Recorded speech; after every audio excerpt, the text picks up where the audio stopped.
edition of World Crisis Radio. Webster Tarpley, Ph.D., your host, speaking from Washington, D.C., on the banks of the Potomac. Right now, as we record, it's the late afternoon of Friday, the 16th of November, as we conclude another tumultuous week. And we've even had a snowstorm here in the capital to underline this an unusual November storm. Not as big as the one 32 years ago, but still significant. Now, we have an unusual conjuncture, an unusual coming together of different events. But this allows us to organize the whole broadcast really around one overriding theme, and that is that in these past 2 weeks of November, we have, by all indications, passed through a kind of world historical phase change. We have crossed through a great historical watershed, right? Watershed being the line where on the one side the rivers go to the Atlantic and on the other side they go to the Mississippi and the Gulf of Mexico, right? A watershed. So we have now traversed such a watershed. To put it otherwise, we have now been the witnesses and protagonists, to be sure, of a turn of the tide. And the turn of the tide that we're talking about is this international wave of pseudo-populism, fascist populism, if you like. Not that you like, but if that's accurate, the form of jingoism, extreme chauvinism, racism, anti-intellectualism, fascist populism. And remember, it's cultural populism. It's not really economic populism. It has to borrow. It has to pretend to have some of the attributes of economic populism, to care about the living standard of working people. But of course, with somebody like Trump, this is not possible. So we've had this worldwide phenomenon. We've had Brexit. We've had Trump. We have Orban in Hungary. We have Salvini in Italy. We have Wilders in the Netherlands. We have Marine Le Pen in France. We have reactionary parties in Scandinavia and so forth. And this seemed to be a growing wave. And what we now have, according to our best estimate, because that's all you can do with something this big and this difficult to pin down in all of its forms, is, first of all, clearly, we have had a blue wave. And the Democratic blue wave is the centerpiece of this world historical shift. United States still a leading, sometimes the leading country. This kind of a profound change here has reflections and reverberations worldwide. So what we're saying now is, first of all, the blue wave means that the tide of reactionary, racist populism has now turned against the jingoistic, xenophobic, chauvinistic, fascist protagonists. That their time has passed, and that probably some guy like Bannon, he should go out and he should drop his plans for a fascistoid international, and instead he should go and probably something like the Clochard Liberation Front for people who look like him, that he could fall back on identity politics. And those are not workers, because you can't hold a job if you look like that in most places. So the blue wave and a crushing, humiliating defeat for Trump. He's now a loser. He's having to adjust to life as a loser. He's practically a lame duck. His path is foreclosed. His path is blocked. His path is interdicted. Pennsylvania, Michigan, Wisconsin, that was the blue wall. He breached it just barely, 77,000 votes. The estimate here is that's all over. They've seen through his game. They've been fooled. He's not going to be able to dupe them again with the same tactics, and those tactics are, of course, all he has. So the wave of populist demagogy has broken on the rock of the U.S. institutions. That the U.S. institutions, the Constitution, the traditions around that, not all good, to be sure, but that's what we have. And, of course, the civil society. Right? One of the interesting quotes from a Russian observer was that the United States has the strongest civil society in the world, that this was proven in November of 2016 when high school kids, Generation Z, some of them at least, began going out and demonstrating. And then, of course, the largest single political demonstration in world history, the Women's March of the 21st of January 2017.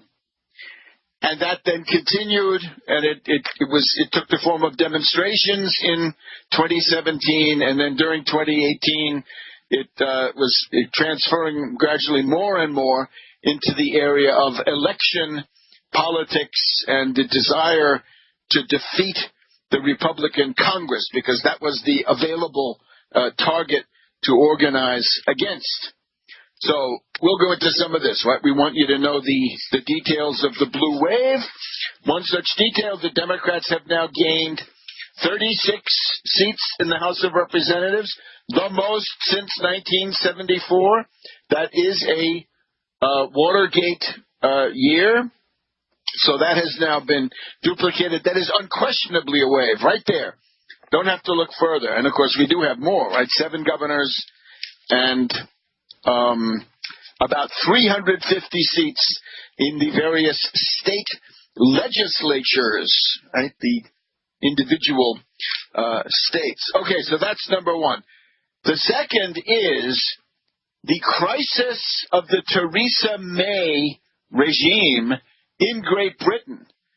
And this is all about the leading edge of this entire populist dupery, right? This colossal market of dupes where the poor British, the English pensioners of the Midlands were told that a wave, similar to the Trump caravan, but a wave of Eastern European and Middle Eastern marauders were coming their way, and we're going to strip them of their retirement homes and everything else. And they believed it.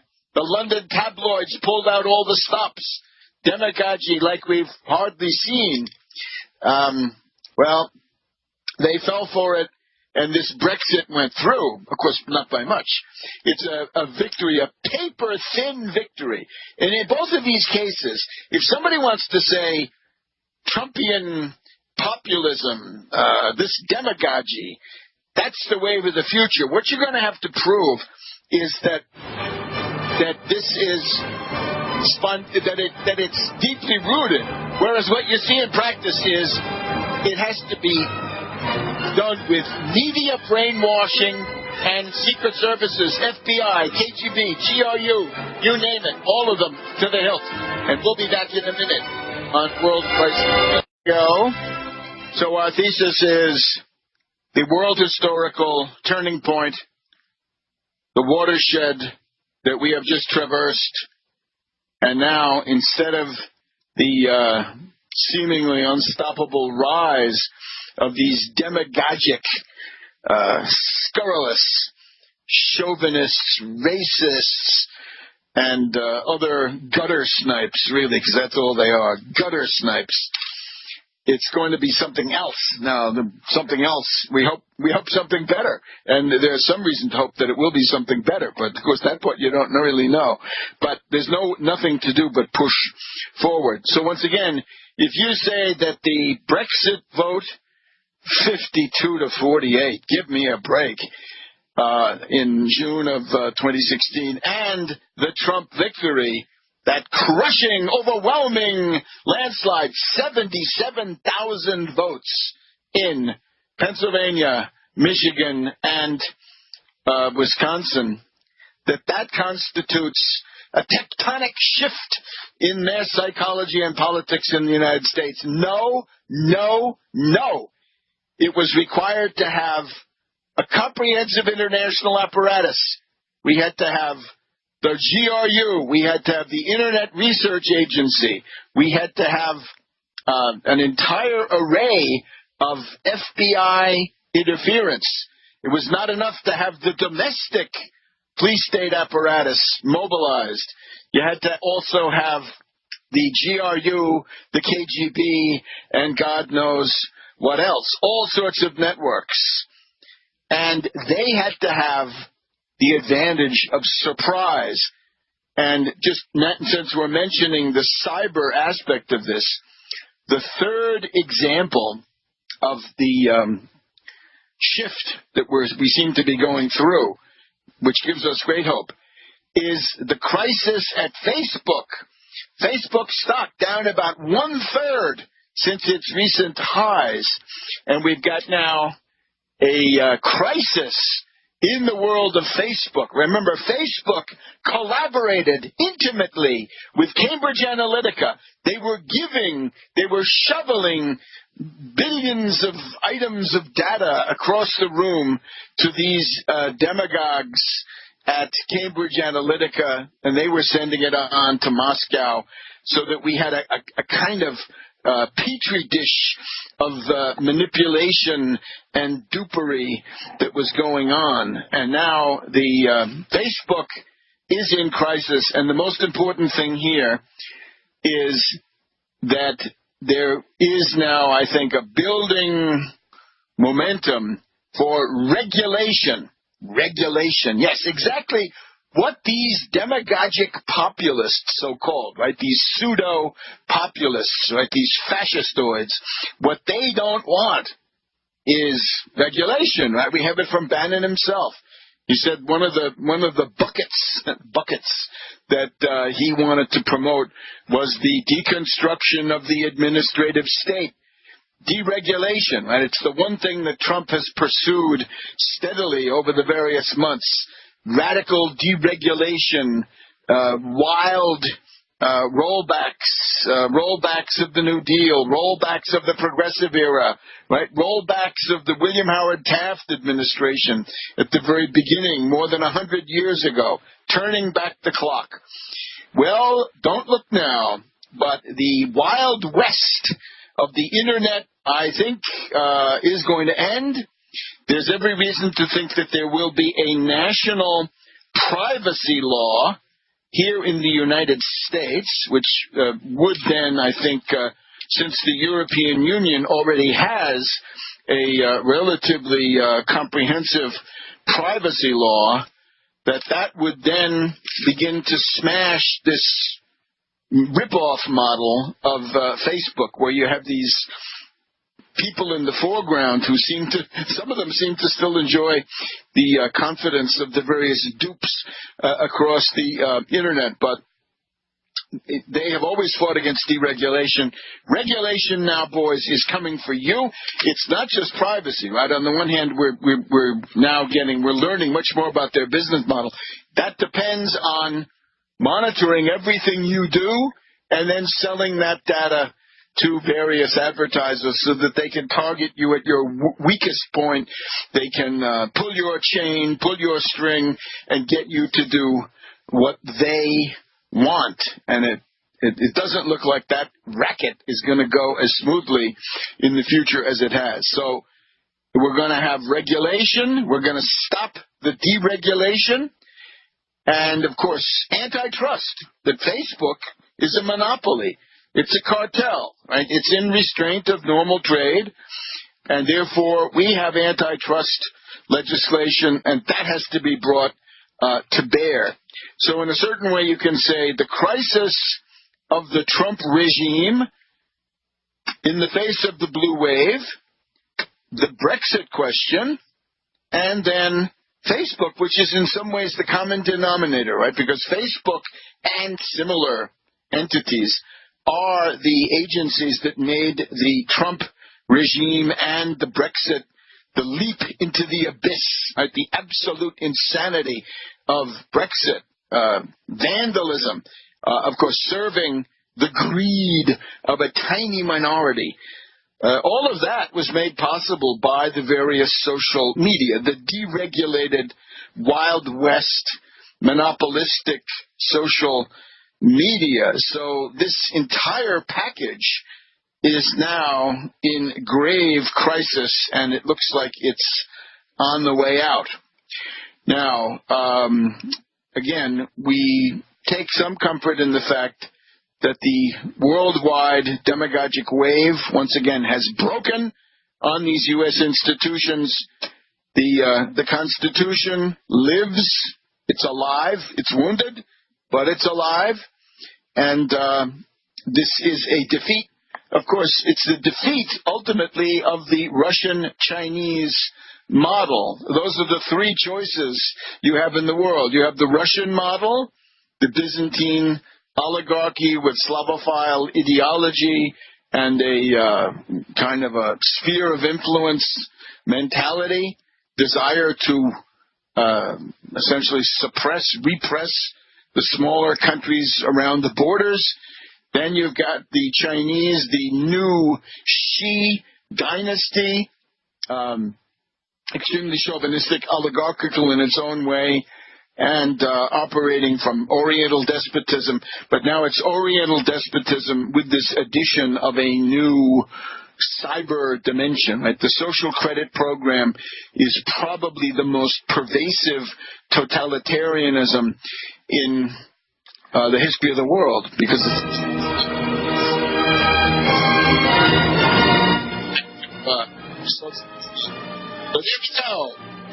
Trump in crisis, Brexit in crisis, Facebook in crisis. Good.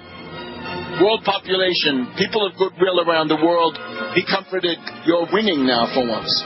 Back in a minute on World Crisis. Welcome back to World Crisis Radio. Now we want to remind everybody in these tempestuous times, where else are you going to find out that we've just traversed a world historical watershed, and we've gone from an age in which the populist demagogues and gutter snipes seem to be close to picking up all the marbles across the world, between that and a time when whatever else is happening, that model is going to be in crisis, and that model is going to be increasingly defeated. Who else is going to tell you that? You find that out here, and well, it's always dangerous to say, I alone can tell you.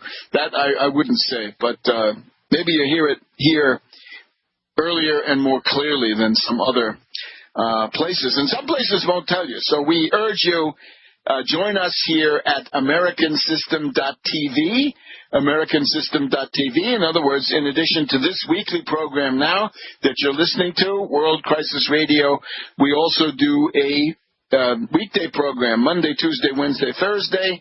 And for that, please go to AmericanSystem.tv, AmericanSystem.tv, a few little formalities, a token sub, and off to the races you go, and you will be oriented, right? You will have guidance in the midst of the typhoon and the hurricane. So we look forward to having you join us there. And the end of it's getting to be the end of the year again, right? You got to think about your Christmas list and so forth, right? Your holiday gift giving and what that is all going to mean.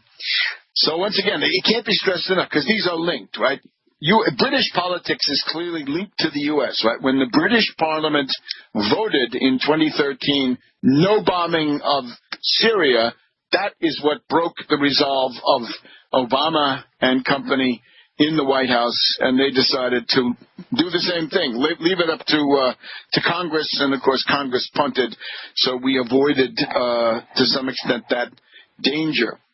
The blue wave is real. We'll go through the various obfuscators and denigrators of that, and Facebook is headed into very, very stormy waters. Now let's look at Brexit. We have always argued here that Brexit was pure insanity, pure demagogy, pure self-destructive, almost suicidal behavior for Great Britain. Now, it makes no sense for workers, families, housewives, children. It cannot make sense. It's an act of vandalism. We've just seen, in particular, the ceremonies in Paris to commemorate November 11th, 1918. That is, of course, the end of combat on the Western Front, 11th of November 1918, and that was a conflict which claimed the lives of 20 to 25 million on the battlefield and in military camps, and then an even larger amount from the destructive Spanish flu.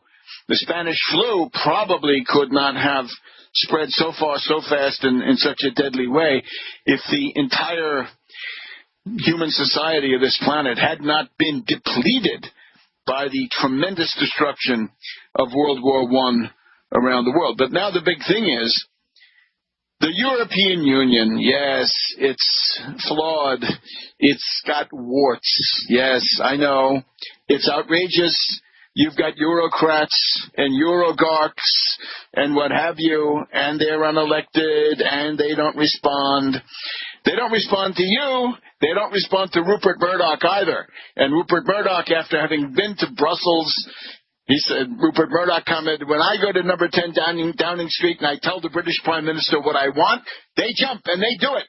But if I go to Brussels, this is now somewhat larger, right? This is at least 450 million people represented there. Why, they ignore me, says Rupert Murdoch. So he's not happy with it. So maybe if you're not happy with it, why don't you look from side to side and see who else is not happy and what they might try to replace it with if they could by duping you and getting you as the foot soldiers out in the streets, if you can follow that, right? They need to rile you up because of solutions that they want that will actually make things worse for you. Yes, yes. Oh, now you see it.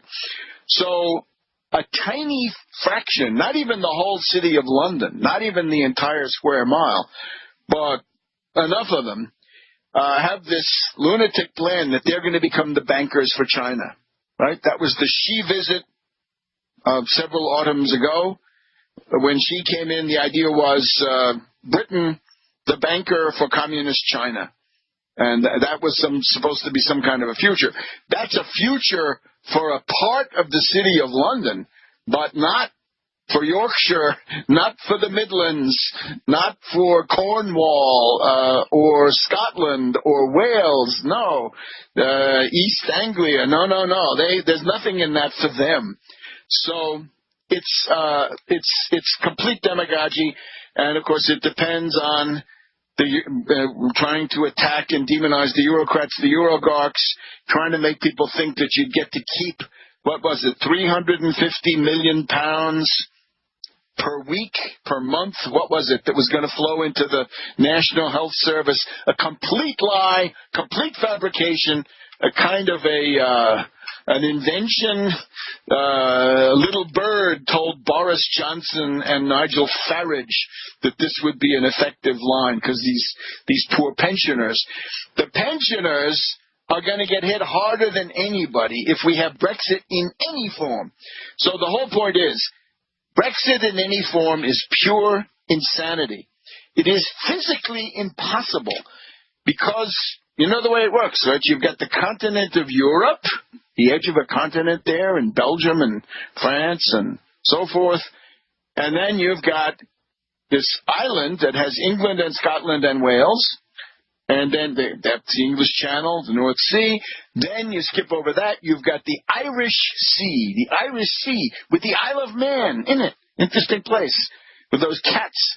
Then on the other island, which is mostly the Republic of Ireland, right? Erie, and then Ulster, Northern Ireland, part of Great Britain. So the point is, it's that Irish part that is the bane of Theresa May's existence. She's calling Mayday, Mayday. Yes, Mayday, because either you're going to be in the European customs zone, the single market, and the customs union.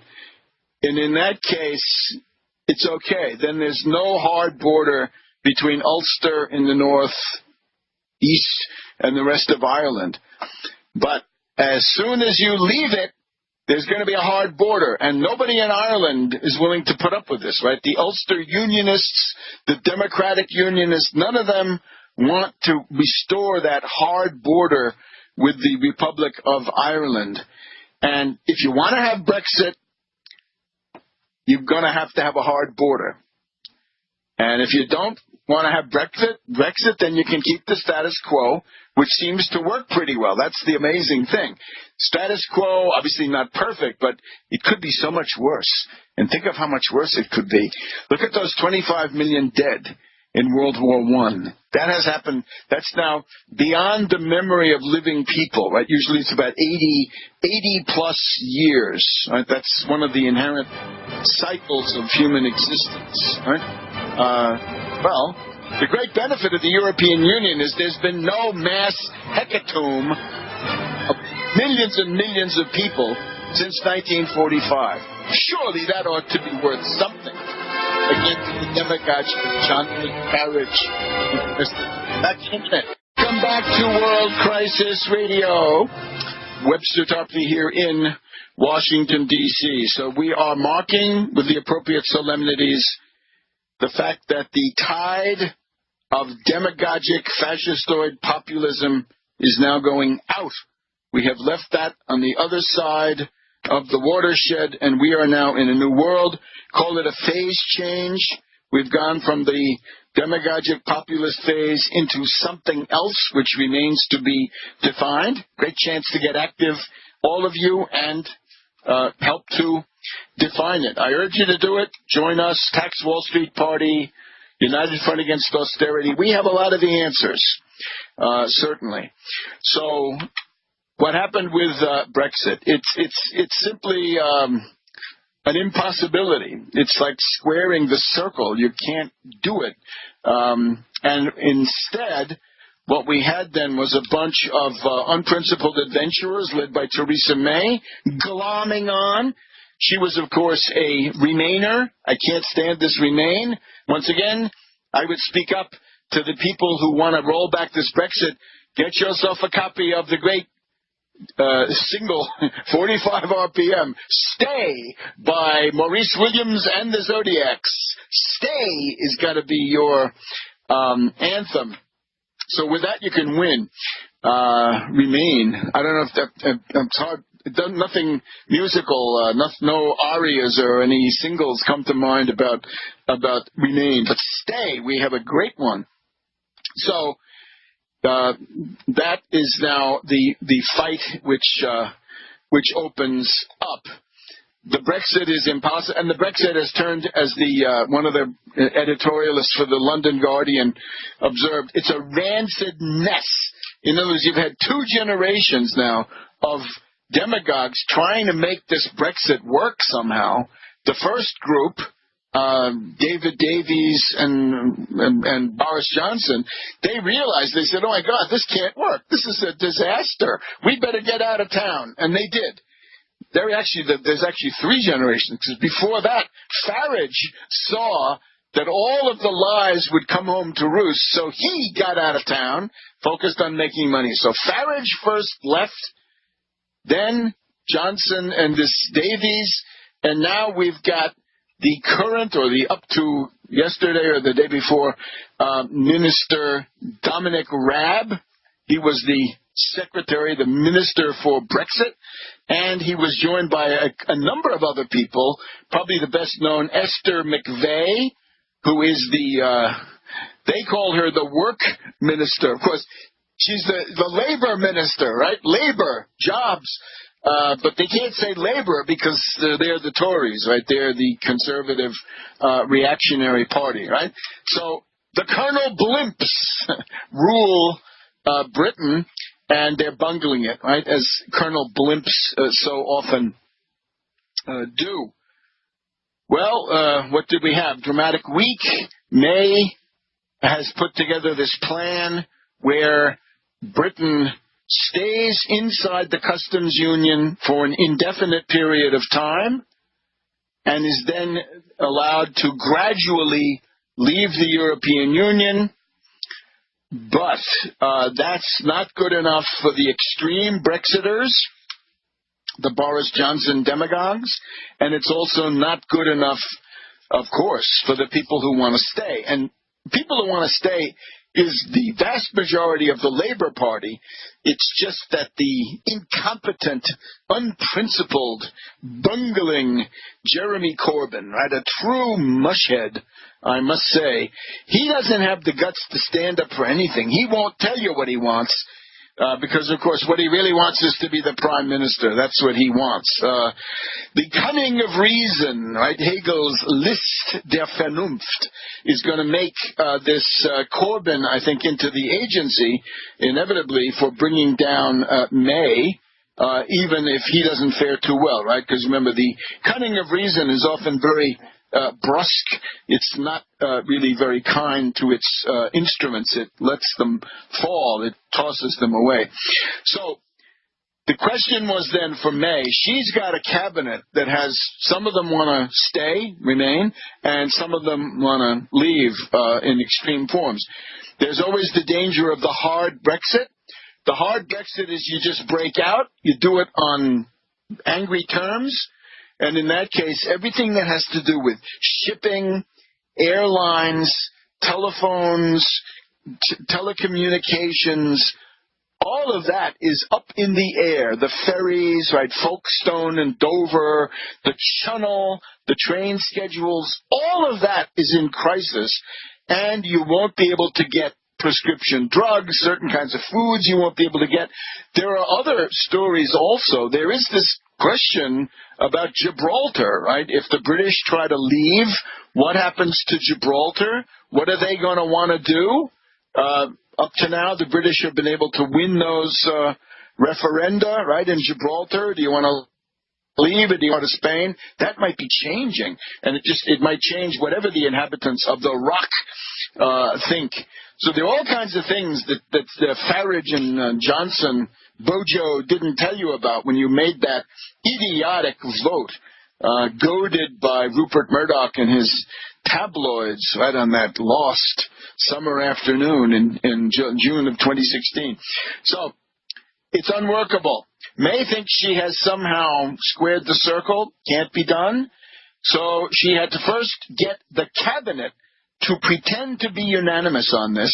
This was then a 5-hour cabinet meeting earlier this week, and then the following day, yesterday, Thursday, a 3-hour debate in Parliament where her supporters were indeed few and bedraggled, and her detractors were militant and numerous.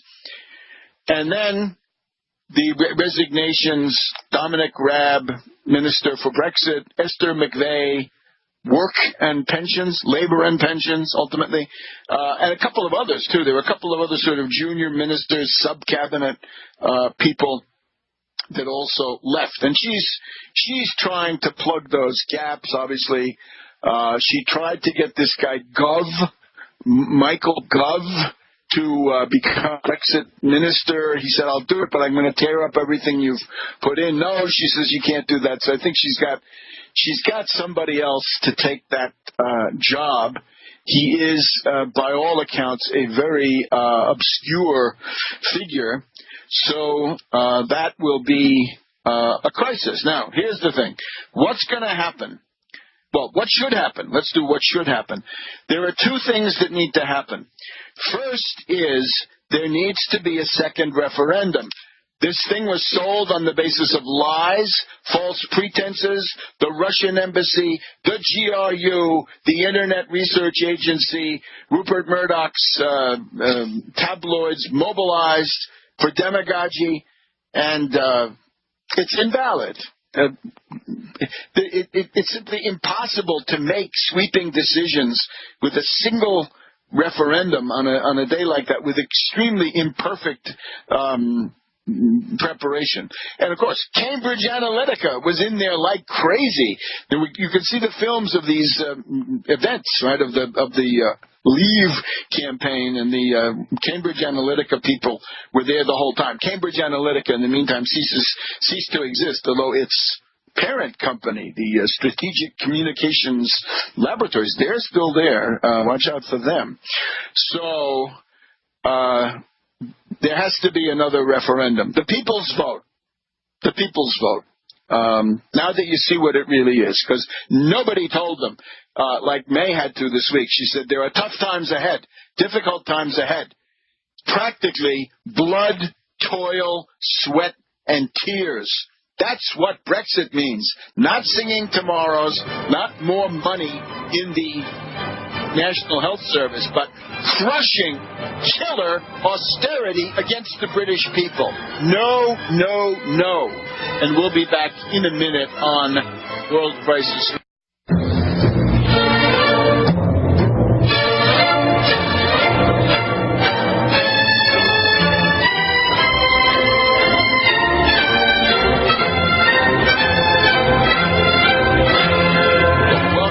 To the second hour of World Crisis Radio. This is Webster Tarpley speaking to you from Washington, D.C. And right now the shadows are lengthening on the banks of the Potomac. It's late afternoon on Friday, the 16th of November.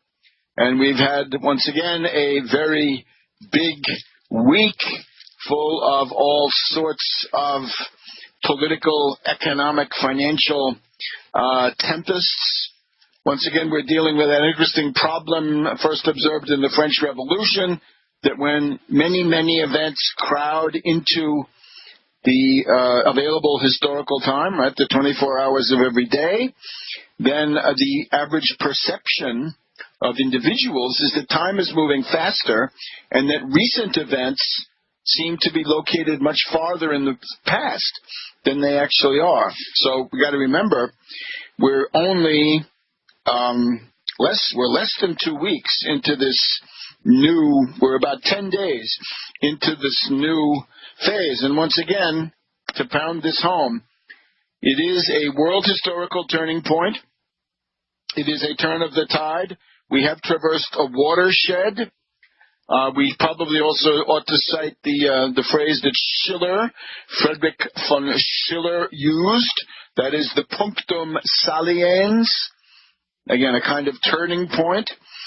This is what has, by all odds, by all indications, has happened. It's a combination of the blue wave breaking the Trump regime, essentially putting the Trump regime on the path to oblivion, an entire political transformation, a crushing defeat. Where we were putting, during the week, we compared it, in World War II, it was a combination of three events. It was the naval battle of Midway in the Pacific, June 1942.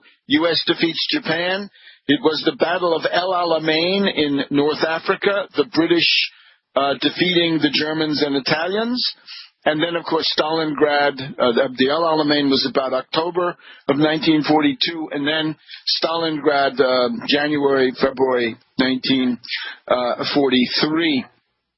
And those taken together were a turning point. So it's not something that happens in an instant, but it sort of builds up. And the blue wave has been slow to emerge through the mists of gerrymandering, voter suppression, media lying, big right turn by the media. Remember on the night of the election we had Jake Tapper of CNN saying there is no blue wave. And we had James Carville saying, oh, everything is lost. It's a failure. Trump will rule forever. And poor Van Jones joining in, right? Oh, ye of little faith. So that's why it was obscured. And, of course, some of these people are doing it deliberately. They want to obscure what has happened. So the blue wave and the defeat of Trump, which add up to a historical defeat for the sort of demagogic jingoism, chauvinism, fascism that we've seen building up around the world. And now this, I think, is in the descending node. It's now in the phase of crisis. All is not well in Mudville, the Mudville of the gutter snipes and race baiters and so forth. Because, look, what Trump ran on was the caravan. It was hatred and fear and resentment. And once again, it didn't work. You'd think he would have known it, right? It didn't work in Virginia for Gillespie against the current governor now, Democrat Ralph Northam. Did not work. MS-13, nope, didn't work. Unfortunately, in 2016, something similar did work on the British people. The institutions there are not so well adapted to maintain personal liberty and freedom. So they were able to scare them into this paper-thin 52-48 victory for Brexit. But thank God, the good sense of the British people, I think, is now going to triumph in the form of a rollback, turning away from the insane leap in the dark, which is, after all, Brexit. So, roll back Brexit. Reconcile with the European Union. Yes, indeed. And then reform it, of course. We don't like oligarchs. We don't want bureaucrats, Eurogarchs, and so forth. But the way to do it is not to expose yourself to repeat performances of World War I and World War II. Notice, our line has always been that Trump is a profound reactionary. And the people who support Brexit are profound reactionaries. And, of course, the number one supporter of both is, of course, Putin. What does Putin want? What's the world model that he wants to impose? He says, I don't like the United States-dominated post-1945 system in the world. Okay? There are obviously many things that are bad. But again, you've got to get to the point of a global, a comprehensive comparison to say, I don't like the post-1945 U.S. world order. Well, compared to what? Compared to what?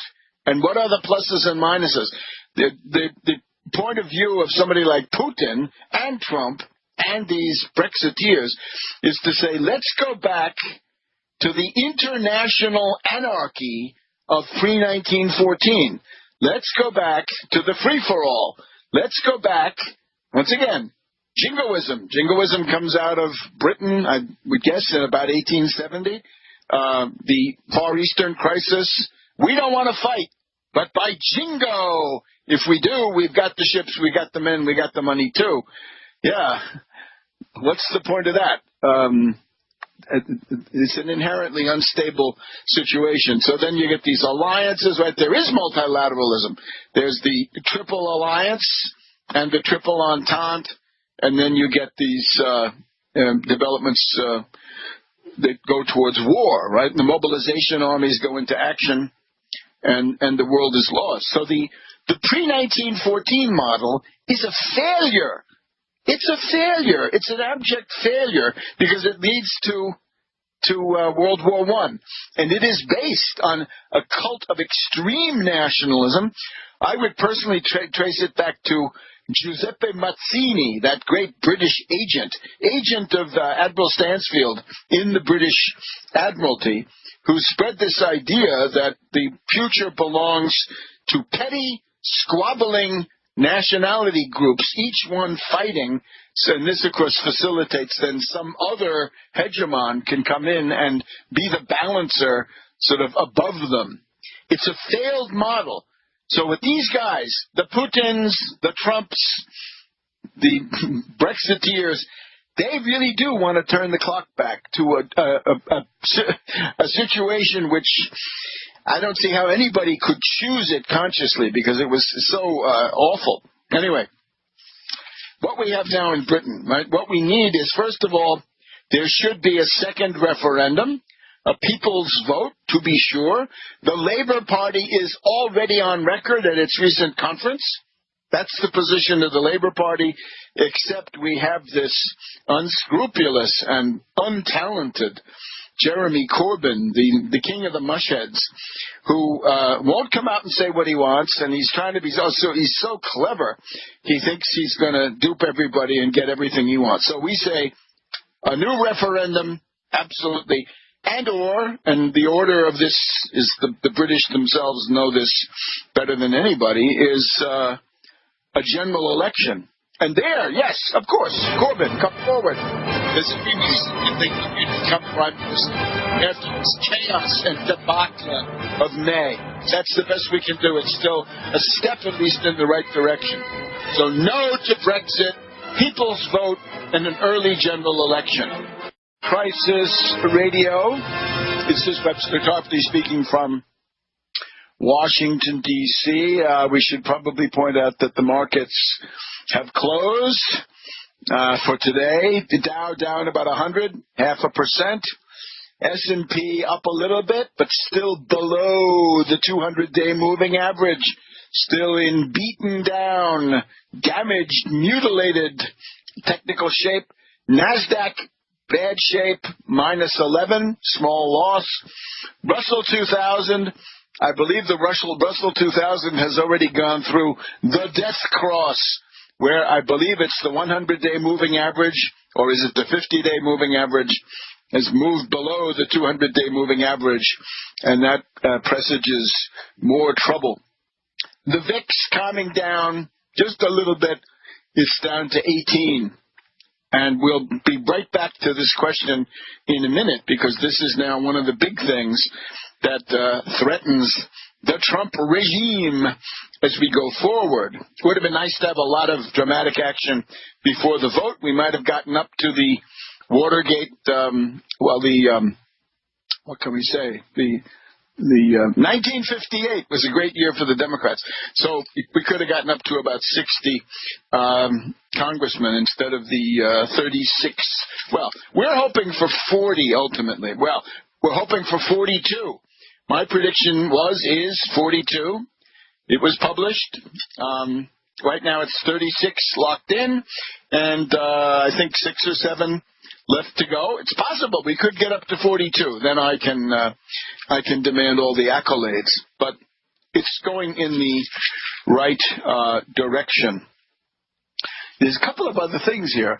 The thing about these populists is when we say that if you let the populists take over, they will fight among themselves, and a world war cannot be left out, excluded, right? A general European war, sure, eminently possible if you get these characters, right? We were talking about how the butchers, right? The Falkenhayn, the Field Marshal Haig, the Cadorna type generals, right? The Nivelle, the various, every country had them. These generals who were butchers, Pershing for the U.S., a butcher, incompetent and mean, man, nasty. Matrix of a lot of right-wing stuff in the U.S., including the Lindbergh sort of pro-fascist phenomenon comes out of Pershing's headquarters. But you look at these people, right? Look at Salvini, you look at Orban, look at Marine Le Pen. what would they be able to do? Would they be capable of creating a situation where a general war would result? I'm afraid my guess is they would be. So this is not good. And here's the sign. One of the factors that constricts the maneuvering of people like Juncker at the European Commission and Tusk, the top people there in Brussels, is that you've got a lot of countries that say, get these British out of here. We're sick of them, their demands, their narcissism, their national egoism. We're sick of them. Get lost. And in other words, there's no feeling of a populist international. I mean, the populist international is this crazy dream of Bannon. It's Bannon's way to make some money. That's all. They're going on a lecture tour. That's about the extent of this international. But now, how about this?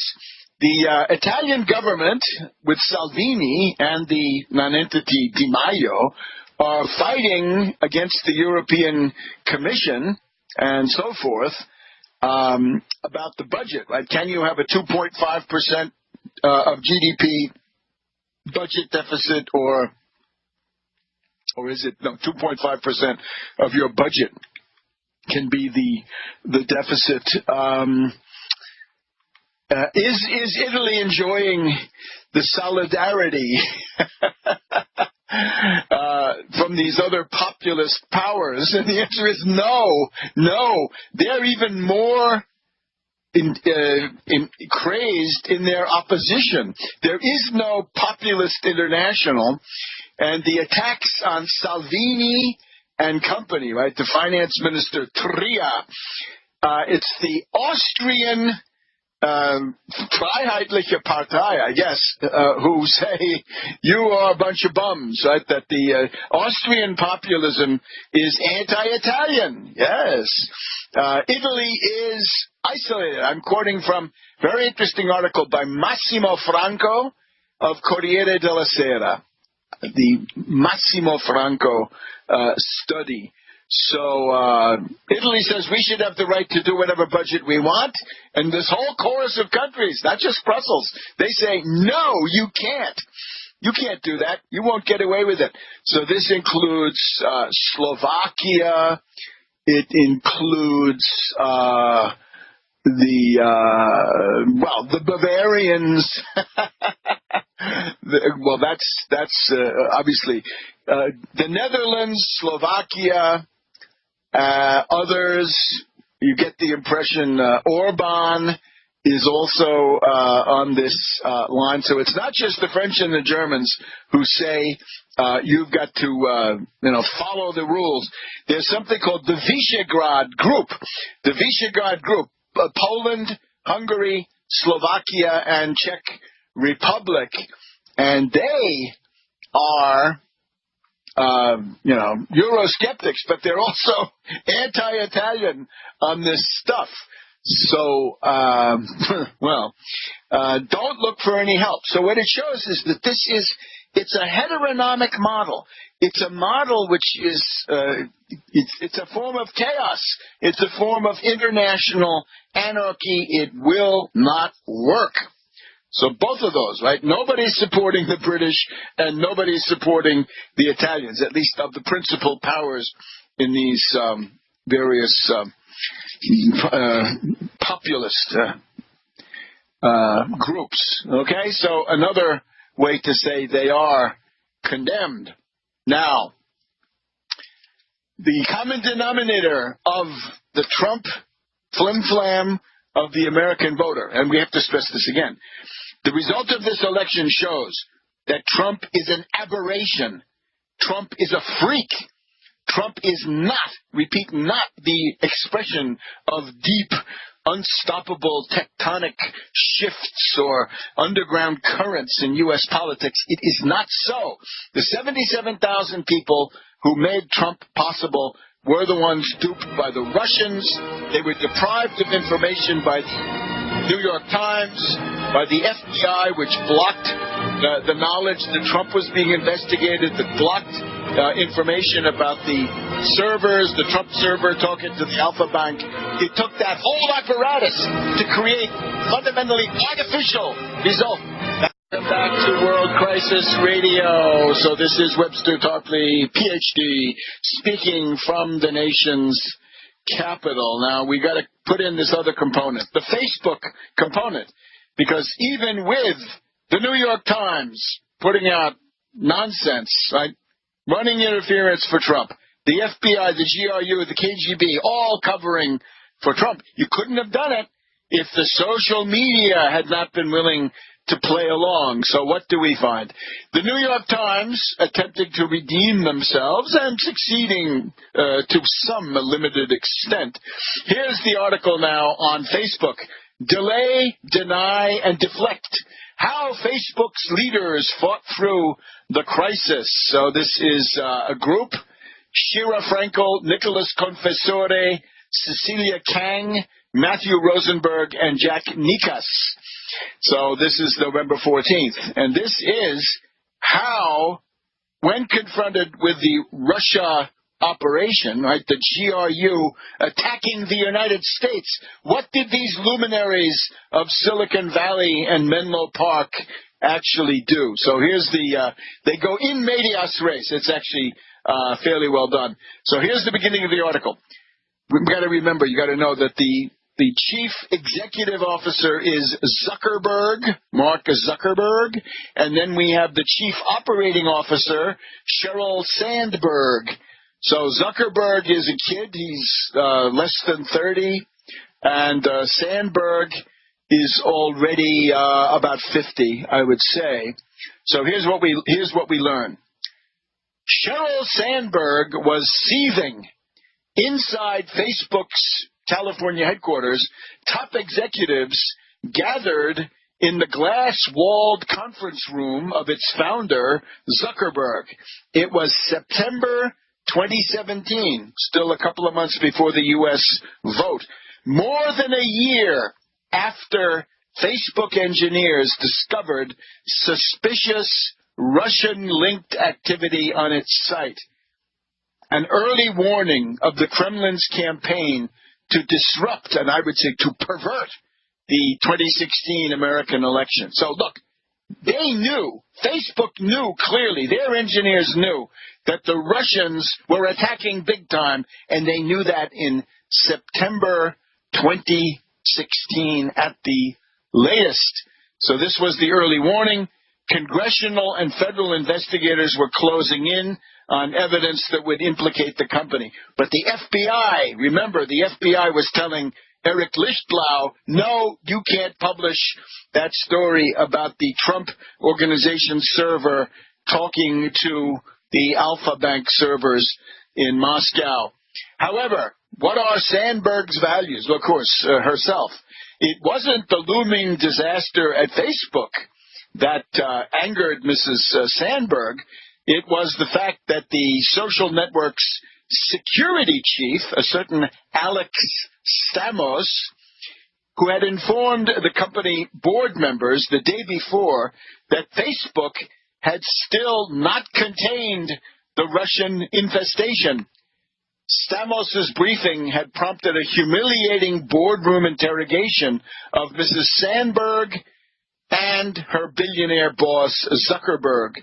She appeared to regard this admission, telling the board, who have a right, this is fiduciary responsibility, you got to tell them. So she hisses, yells, "You threw us under the bus," yelled Sandberg at Stamos. So once again, Facebook, 2.2 billion subscribers. It's part of politics in many parts of the world. It's one of the FAANG. It's the first of them, right? The F is the Facebook part, right? The 5 or 6 companies that have led the U.S. stock market during the current bubble. As evidence accumulated that Facebook could disrupt elections, broadcast viral propaganda, and inspire deadly campaigns of hate around the world, Zuckerberg and Sandberg stumbled, bent on growth. The pair ignored warning signs and then sought to conceal them from public view, I would say. Bent on money, clearly, bent on greed. At critical moments over the last 3 years, they were distracted by personal projects and tried to palm off these tasks on these subordinates. In other words, Sheryl Sandberg was not leaning in. That's her book, right? Leaning In, a book of a couple of years ago, which is absolutely dripping with complacency. And, of course, that's her bid to become a leader of the feminist movement. Now, here's the other thing. Zuckerberg, then, when the problem erupts, Zuckerberg goes out on a public apology tour or listening tour, which is largely a charade, of course. It's a charade. But Sandberg started in with an aggressive lobbying campaign against anybody who had criticized Facebook in public, tried to blame other companies. I say, really, we didn't do this. This was Twitter. This was this other one, right? Not us, not us. And then they called in a Republican demagogy operation, public relations firm, and this was then used to try to blame everything on Soros. Soros is now the universal scapegoat. Some of it he deserves, but not even Soros can do all the evil in the world. I think the company is called Definers. I think it's the name of it. And Facebook employed a Republican opposition research firm, kind of like Fusion GPS, but on the other side, will they be investigated by the Senate? Hey, Lindsey Graham, you're going to go after these Republican Oppo research people? That was to discredit activists against Facebook by linking them to the liberal financier George Soros. And this was then to try to pull the chain of a Jewish civil rights group and to somehow defend themselves against various counterattacks, right? So there we go, and from there you can just read through it. This is one of the ones you have to read.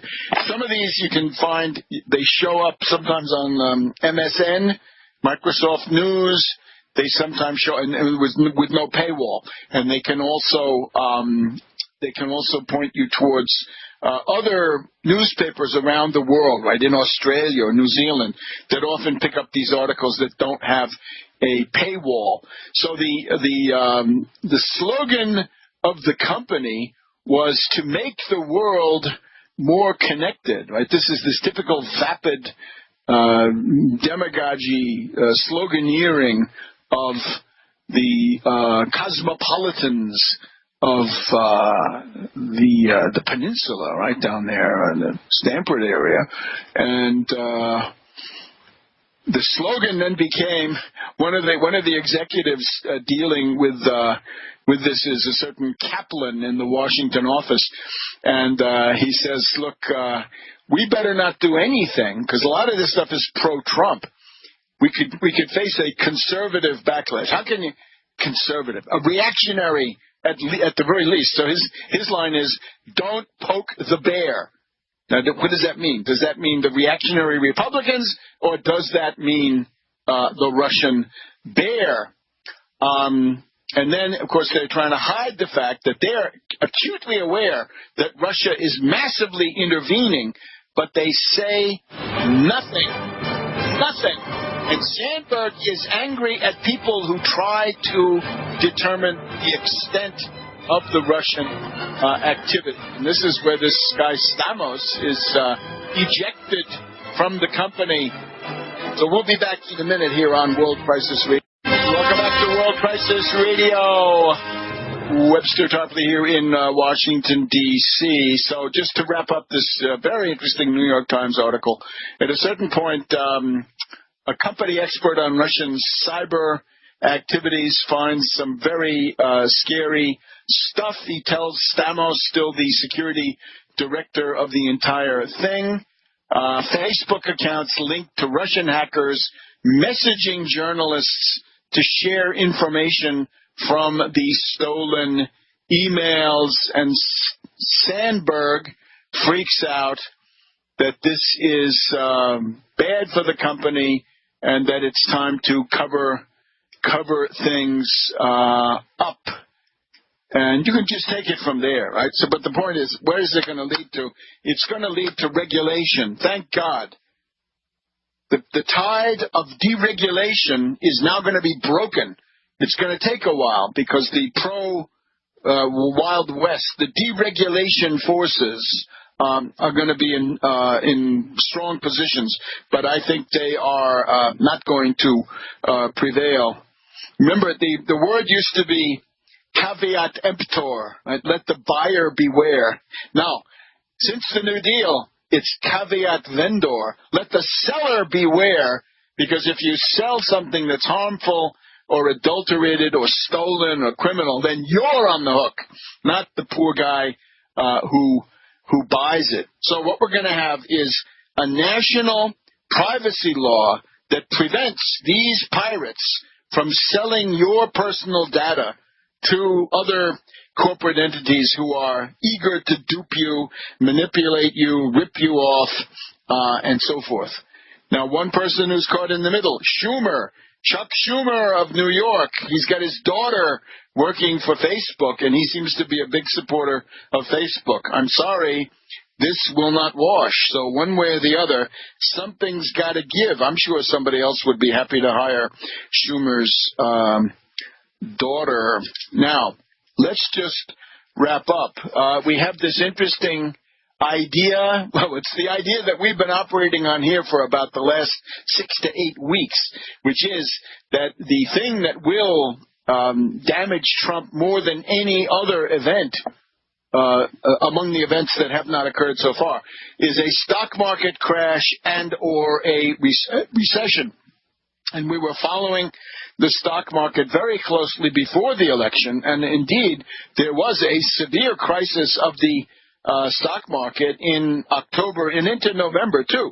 Got to remember, it was only the beginning of this week that we had the big 600-point dive on the Dow. Right, a very, very bad day and very, very unstable.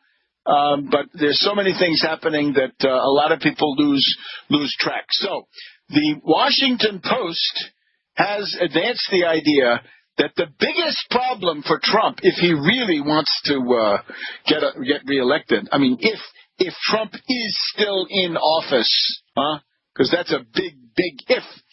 If Trump is still in office and still wants to run, if he hasn't resigned, if he hasn't been indicted or impeached, and those are the big ifs, the thing that could sink him then would be a recession. Between 2019 and 2020. That would finish him off like nobody's business. So here we have Stuart Varney on Fox Business Network discussing this with none other than Herman Cain, right, of 999 fame, infamy. We won't go through how he got the 999 name unless people want to request it. So that's clear, right? That's the big thing that can happen. Trump's 2020 prospects are definitely at risk from the problem of a potential recession. What are the chances? Well, we have none other than the distinguished Clinton Treasury Secretary Larry Summers. He says the chances are 50-50. A 50% chance of a recession. And here in the pages of CNBC during the week, we reported some of this on the daily program, right? That you've got various of these sort of pundit, analyst, investors. Kramer says that the economy is cooling very quickly. There's a bunch of others, not just Kramer, but lots of others who are predicting that there's a lot of trouble ahead for the stock market. You can just go subscribe and listen to these daily programs.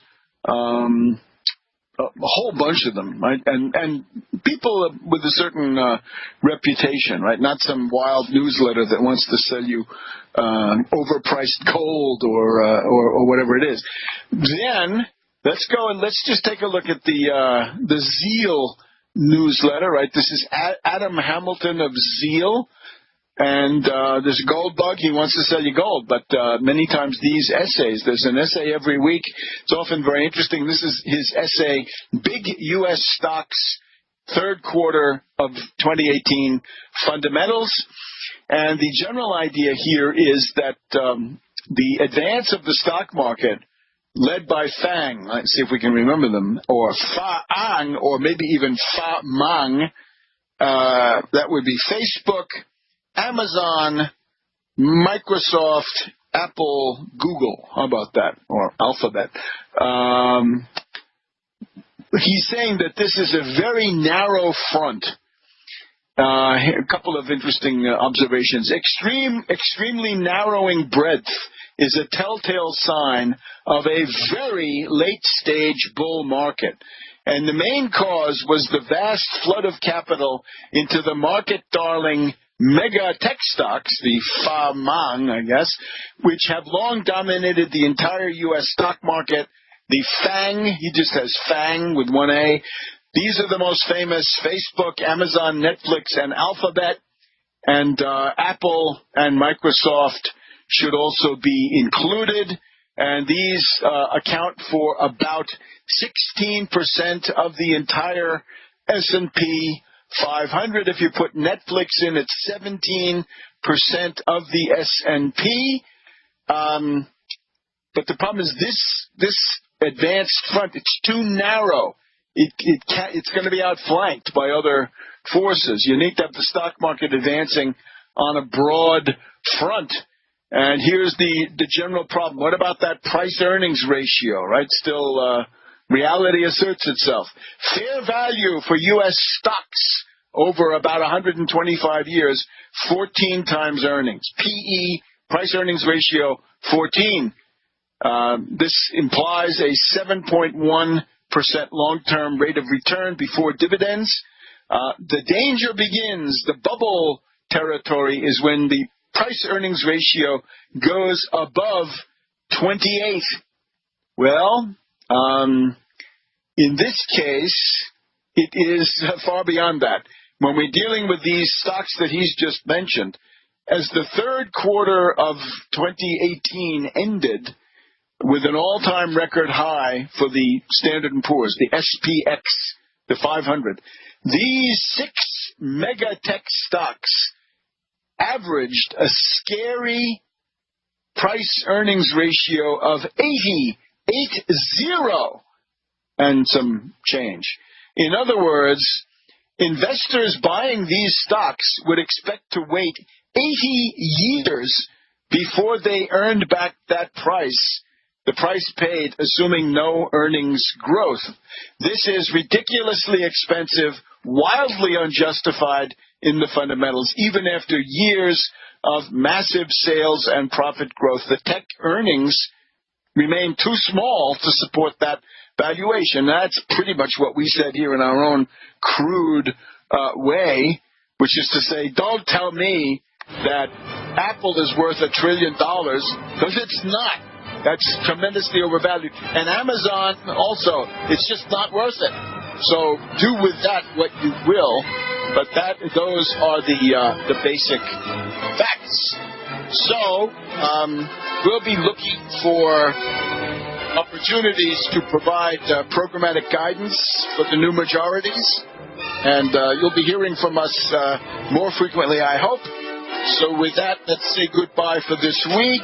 This is Webster Copley in Washington, and we'll see you back here next Saturday on World Crisis Radio, and during the week over at AmericanSystem.tv, AmericanSystem.tv.